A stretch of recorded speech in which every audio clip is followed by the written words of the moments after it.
È stata la mia prima canzone, il mio primo singolo che ho inciso nel lontano 2007 e in una versione tutta nuova, quindi diciamo quasi in esclusiva per gli amici di stasera, e per la prima volta la canto live, per la prima volta la canto senza la voce femminile e è praticamente solo una base fatta con la chitarra, degli arpeggi della chitarra.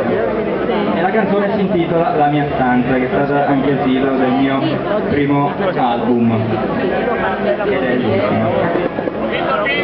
Esatto, la accappellata.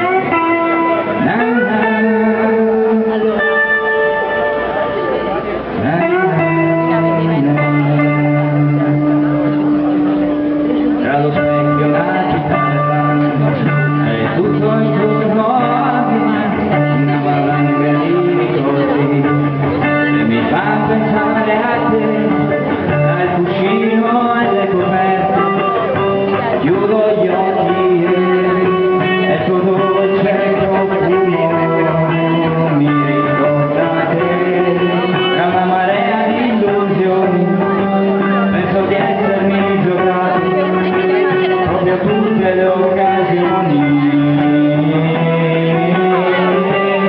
Tra l'armadio troppo pieno e lo stereo che va piano, io mi sento tanto solo, amore tornati, ti amo. Tra l'armadio troppo pieno e lo stereo che va piano, io mi sento tanto solo, amore tornati, ti amo.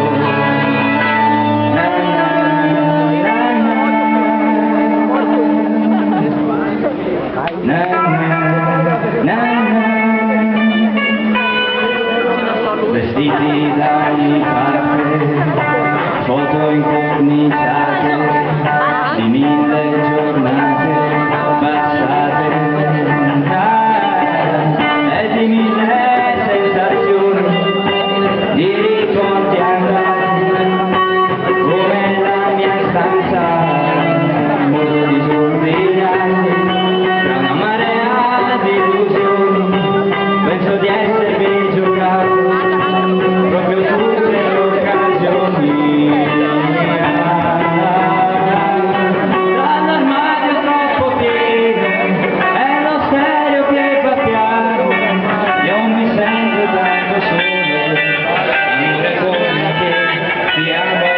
Dall'armadio troppo pieno è lo stereo che va piano, io mi sento tanto solo, amore come che ti amo.